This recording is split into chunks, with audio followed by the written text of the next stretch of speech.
Halo semuanya, apa kabar? Jumpa lagi di BK Channel. Pada kesempatan hari ini, kita akan mempelajari materi tema 1, sub 3, pembelajaran 2. Pada pembelajaran 2, mata pelajaran yang dibahas adalah IPA, Bahasa Indonesia, dan SPDP.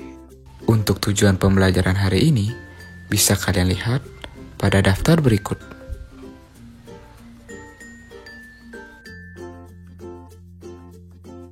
Seperti biasa, sebelum kita memulai pembelajaran hari ini, mari kita berdoa terlebih dahulu agar pembelajaran hari ini berjalan dengan lancar dan lebih bermakna. Berdoa dipersilakan.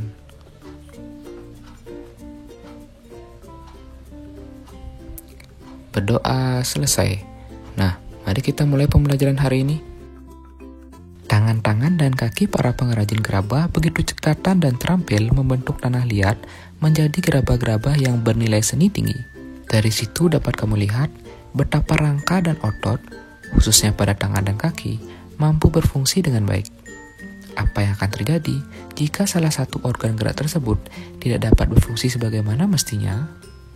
Tentu kita akan kesulitan dalam melakukan sesuatu atau dalam berkegiatan sehari-hari. Contohnya dalam membuat gerabah ini. Kemampuan dan keterampilan tulang dan otot sangat diperlukan untuk menghasilkan gerabah yang berkualitas baik. Gerabah yang berkualitas baik tidak bisa dikerjakan atau dihasilkan dengan singkat. Namun, tubuh kita juga tidak boleh terlalu dipaksakan untuk bekerja sepanjang waktu. Ada kalanya tubuh kita, terutama organ gerak, memerlukan waktu untuk beristirahat. Saatnya bekerja, kita harus bekerja dengan benar. Pada saat istirahat, kita juga harus beristirahat dengan benar. Sebagai contoh, coba perhatikan gambar berikut. Di sana terlihat seorang pria tua yang tubuhnya sekarang membungkuk. Pada saat mudanya dulu, dia terus memaksakan tubuhnya untuk bekerja tanpa mempedulikan waktu beristirahat. Sejak muda, dia sudah jadi pengrajin gerabah. Waktunya dihabiskan untuk selalu duduk, membungkuk, membentuk gerabah-gerabah pesanan. Dia pengrajin yang rajin dan pekerja yang keras. Namun sayangnya, dia melupakan waktu untuk beristirahat. Pada akhirnya, kini tubuhnya menjadi bungkuk. Nah, tubuh bungkuk ini merupakan salah satu kelainan pada organ gerak pasif, yaitu tulang. Sekarang, coba kamu perhatikan macam-macam kelainan pada organ gerak pasif tersebut. Yang pertama ada fraktura atau patah tulang. Kelainan pada tulang akibat kecelakaan, baik kendaraan bermotor ataupun jatuh. Dibedakan menjadi dua, yaitu fraktura yang tertutup atau patah tulang yang tidak sampai merobek kulit atau otot, dan fraktura yang terbuka, yaitu patah tulang yang merobek atau menembus kulit atau otot. Kedua ada osteoporosis. Osteoporosis adalah kelainan pada tulang yang disebabkan karena adanya pengeroposan tulang. Hal ini karena tubuh sudah tidak mampu lagi menyerap dan menggunakan kalsium secara normal.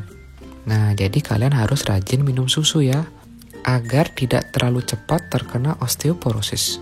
Kemudian ada fisura atau retak tulang.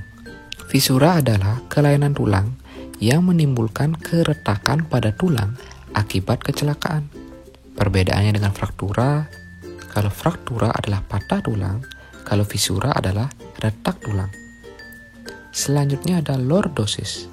Lordosis adalah kelainan tulang karena sikap duduk yang salah sehingga tulang belakang melengkung pada daerah lumbalis.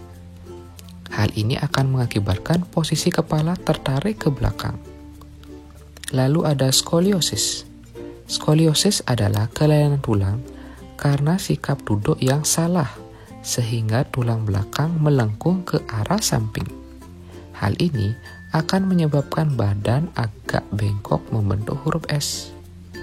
Lalu ada kifosis. Kifosis adalah kelainan tulang karena sikap duduk yang membungkuk terus-menerus sehingga tulang belakang membengkok ke belakang. Jadi kalau kalian kebiasaan duduknya salah, kemungkinan akan mengalami 3 kelainan tulang tersebut. Jadi usahakan ketika kalian duduk, berposisilah dengan tegak. Nah sekarang, cobalah berkreasi. Amati kembali gambar tentang kelainan organ gerak manusia yang ada di halaman sebelumnya. Kemudian buatlah model sederhananya dengan menggunakan tanah liat. Langkah kerja bisa kamu lihat di bukumu halaman 136 pada tema 1. Nah, contoh modelnya adalah kira-kira seperti ini. Sekarang giliranmu. Selamat mengerjakan. Semua organ dalam tubuh kita, termasuk organ gerak, harus terus kita jaga. Kita harus selalu memperhatikan setiap gerakan yang kita lakukan. Setiap gerakan harus kita lakukan dengan benar untuk menghindari terjadinya gangguan dan kelainan pada organ gerak kita, khususnya tulang. Sekarang, mari kita bersama-sama membahas teks yang berjudul Posisi dan Sikap Duduk yang Benar dan Sehat. Berbagai posisi tubuh yang tidak tepat dapat mengakibatkan otot-otot tertentu bekerja secara berlebihan. Misalnya saat duduk menulis, bekerja di depan komputer, dan kebiasaan menjepit telepon di antara kuping dan bahu. Hal-hal tersebut dapat mengakibatkan munculnya keluhan-keluhan, seperti punggung nyeri atau pegal. Lalu bagaimanakah posisi duduk yang benar untuk mencegah terjadinya nyeri dan pegal pada punggung, bahu, dan leher tersebut? Posisi dan sikap duduk yang benar adalah posisi dan sikap duduk yang ergonomis. Pada saat duduk, usahakan posisi kepala berada segaris dengan tubuh dan menghadap ke depan. Bahu rileks dengan lengan berada pada kedua sisi tubuh. Siku menempel pada tubuh dan menekuk membentuk sudut 90-120 derajat. Punggung harus ditopang secara penuh dengan penopang pada saat tegak atau sedikit bersandar. Posisi paha dan panggul ditopang oleh dudukan kursi dan sejajar dengan lantai. Sedangkan lutut setinggi panggul membentuk sudut 90 derajat. Meskipun sudah dilakukan posisi duduk dan sikap ergonomis, namun kita juga tidak boleh duduk dengan jangka waktu yang terlalu lama. Oleh karena itu, seringlah beranjak atau sekedar mengubah posisi duduk kalian, atau melakukan peregangan-peregangan otot, agar otot tidak kaku. Selain itu, pada saat duduk, jika ingin mengambil sesuatu berada di belakang, jangan sampai memuntir punggung. Sebaiknya putarlah keseluruhan tubuh sebagai satu kesatuan. Memenuhi kebutuhan cairan tubuh juga dapat menjaga kesehatan tulang kita. Meskipun kebutuhan cairan tiap orang berbeda-beda, namun paling tidak kita harus minum minimal 6 gelas sehari. Hal ini berfungsi untuk menjaga kelembaban otot dan tulang, sehingga dapat dengan rileks melakukan fungsinya. Selain itu, pilihlah meja dan kursi yang tepat pula. Dengan demikian, kita akan terhindar dari timbulnya rasa nyeri dan pegal setelah duduk. Berikutnya, kalian diminta kembali untuk menentukan ide pokok masing-masing paragraf yang tadi kalian baca. Nah, ini sudah sangat sering ya dari pembelajaran 1 di sub 1. Kita akan mengulang dan mengingat kembali. Untuk ide pokok paragraf 1 berada di awal paragraf, yaitu kadang saya merasa heran dengan Pak John yang sering mengeluh punggungnya nyeri dan pegal. Nah, di sana di paragraf 1 membahas awal mula permasalahan punggung Pak John. Kemudian paragraf 2. Nah, ide pokoknya juga berada di awal-awal kalimat ya, yaitu pada suatu sore Pak John mengeluh lagi tentang rasa sakitnya. Nah, ini Pak John mulai mengeluh rasa sakitnya kepada salah satu rekannya. Kemudian paragraf ketiga ada di awal juga, yaitu berbagai posisi tubuh yang tidak tepat dapat mengakibatkan otot-otot tertentu bekerja secara berlebihan. Kemudian paragraf keempat, ide pokoknya juga berada di awal paragrafnya, yaitu tulang punggung merupakan bagian tubuh yang memiliki peranan besar dalam menjaga kestabilan tubuh. Nah, sisanya silahkan kalian coba cari sendiri. Walaupun kebanyakan ide pokok berada di awal paragraf, tapi bukan berarti kesemuanya ada di awal ya. Silakan kalian tentukan ide pokok sisanya sendiri. Selamat mengerjakan. Kamu sudah membaca bacaan yang tadi bukan? Tentunya kamu sudah memahami isi bacaan tersebut. Bacaan tersebut bisa disajikan ke dalam bentuk komik agar lebih menarik. Coba perhatikan contoh berikut. Nah, ini adalah gambaran bagaimana situasi Pak John yang tadi menderita sakit punggung. Nah, sekarang agar lebih menarik, kita bisa tambahkan tulisan dan percakapan agar komik tersebut bisa lebih hidup dan kita bisa lebih mengerti alur ceritanya. Contohnya seperti ini. Lantas apakah komik itu?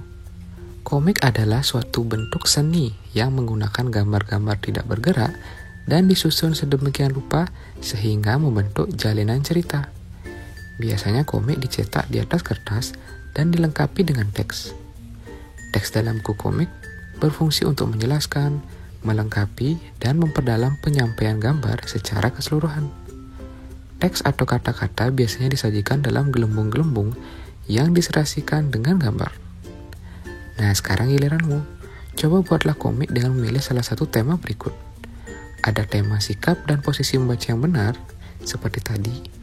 Kemudian, tema proses pembuatan gerabah, dan tema tentang berolahraga. Nah, contohnya seperti ini. Sekarang giliranmu, buatlah tema berdasarkan imajinasimu. Selamat mengerjakan. Demikian untuk pembelajaran hari ini. Bapak harap apa yang sudah Bapak ajarkan hari ini bisa kalian terima dengan baik, kalian mengerti, dan kalian resapi. Jangan lupa, jaga selalu kesehatan kalian di rumah, rajinlah belajar. Kita akan bertemu pada video pembelajaran selanjutnya. Akhir kata Bapak ucapkan, sampai jumpa.